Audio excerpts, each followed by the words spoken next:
Purchasing homes has given me a tremendous opportunity to grow my wealth through real estate. And after I saw this Stephan video pop up on my new videos, I knew it was a video I had to react to. Hey everyone, my name is McKeown. I'm a licensed real estate agent in the Dallas-Fort Worth area. I've been investing in real estate for about 3 or 4 years, ever since I got licensed. And I've been following Graham for a couple years. I've actually wanted to make a YouTube channel for close to 10 years.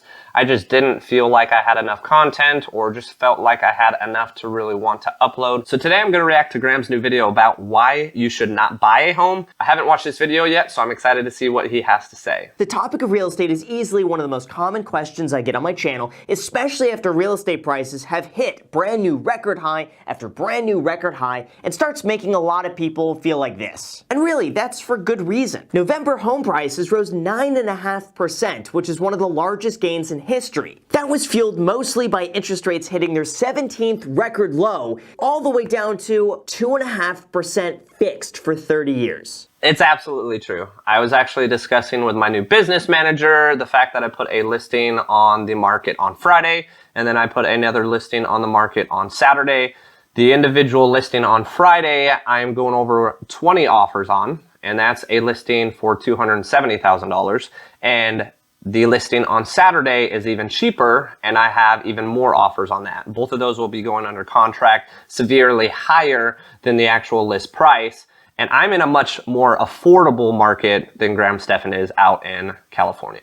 Also, I purchased a home back in October. If you haven't watched that video, I was able to build my dream house from the ground up. I did do a 15-year note, but on that, I got a 1.875% interest rate. Honestly, I have not seen anything anywhere near that, but interest rates right now are incredibly low.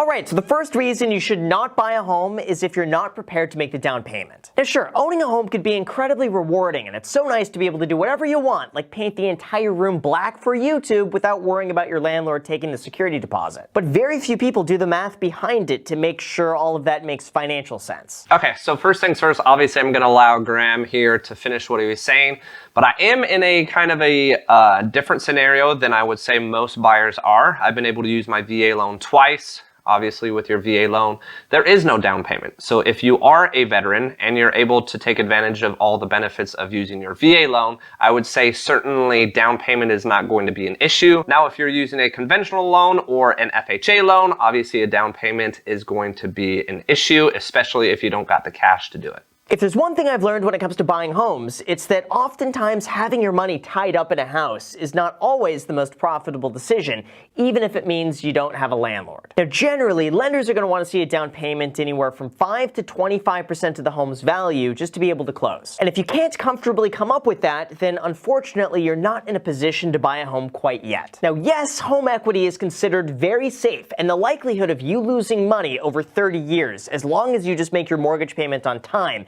is pretty much non-existent. But you're doing that at the expense of being able to invest your money elsewhere at a potentially higher return, and that needs to be taken into consideration. All right, so to piggyback off of Graham here, I absolutely agree with him. I actually teach people and tell people to put as little down as you can, especially if you're occupying a house. Now, there are people, and plenty of people out there, that go and put 25% down on a property that they're going to occupy, while you could save 20% and reinvest that money elsewhere. Second, you should not buy a home if you've only budgeted for your mortgage payment. Go to any mortgage calculator, type in the cost of the home, plug in the down payment, type in that interest rate, and instantly you'll come up with your monthly cost. Then second, you have your property taxes. So one little tidbit on property taxes in the state that I'm in, and there's a couple others as well. Texas specifically, we have astronomical property taxes here, but on the flip side, we don't have any state income tax. Now third, you also have to pay insurance. Again, this one depends on where you live and how much your home would cost to replace in the event of a disaster. But generally, this is going to range anywhere from $60 to $200 a month for basic coverage. Now fourth, you also have your maintenance costs. This could be the cost of regular lawn care or general upkeep or anything else you pay month to month to keep your home in good shape. And fifth, we have the dreaded repair costs. I make sure on all my properties to actually escrow both my insurance and my property taxes.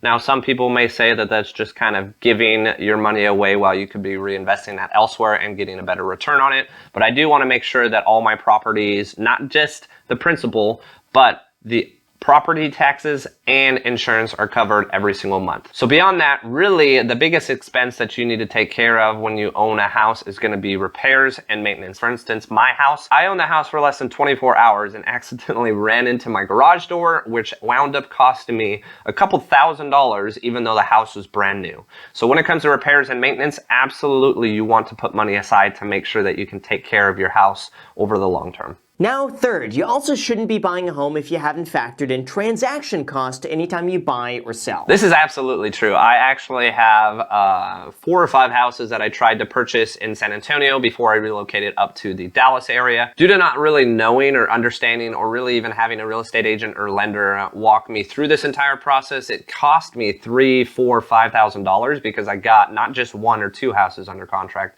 I got, I think, 3 or 4 different multifamilies under contract with the intent to close. I never really got to the closing table, which is when I really should have been told that I actually can't close on the house from the get-go. When everything is said and done, selling a home could easily cost you about 4 to 6% of that home's value from start to finish. And that means usually just to break even on the deal, you're gonna have to sell your home about 7% higher because otherwise you're gonna have to pay out of pocket. That's why I usually don't recommend buying a home unless you know exactly how long you're gonna be keeping it for. So that's one thing that I actually tell every single person, whether it be an investor or a residential buyer here locally when I'm helping them. I tell them, if you're only looking to purchase a house for 1 year, maybe 2 years, don't buy. Now, the reason is because you need to pay enough not only off of your mortgage, but you also have to have enough appreciation in the house to cover that 7%. I typically say if you're gonna buy a house, make sure that you're gonna live there for at least 3 years. If you're not gonna live there for 3 years, at least make sure you hold on to the property for at least 3 years, meaning that you live in it initially and then move out and turn it into a rental property. Generally speaking, the longer you plan to own your home for, the more you could spread that cost across multiple years. But in the short term, if you're planning to buy and sell a home within a quick period of time, the transaction costs are absolutely going to reduce the amount left over to you as a savvy money investor. And fourth, because of that, you should not own a home unless you're planning on keeping it at least 5 to 7 years. That's because the shorter you own your home, the less likely you are to make money owning it. Now, this is the first part of the video that I would probably disagree with Graham, and it's only in retrospect to the particular market that I work in. Now, obviously, he is in California, and it could be a completely different market. Me in Texas, I usually tell people if you're going to own a home for at least 3 years, not 5 to 7 years, make sure that you purchase. Anything less than that, I would definitely rent. Now, again, this isn't a guaranteed. If you purchased a house 3 years ago in Texas, you're more than likely sitting on a decent amount of equity. Every single market is going to be different, but I would say in my personal market, you're more along the lines of being in the safe zone about 3 years in. And fifth, you shouldn't buy a home unless you have 3 to 6 months worth of your home's expenses sitting on the sidelines as a reserve. Okay, so this is absolutely one of the biggest frustrations I think I have, not as just an investor, but also an agent. I get a lot of people reaching out to me wanting to purchase a house. They love the process, have had, a tremendous opportunity throughout the entire course of purchasing a house. They also, wind up getting the house that they love. And then 6 months later, they tell me that the HVAC went out.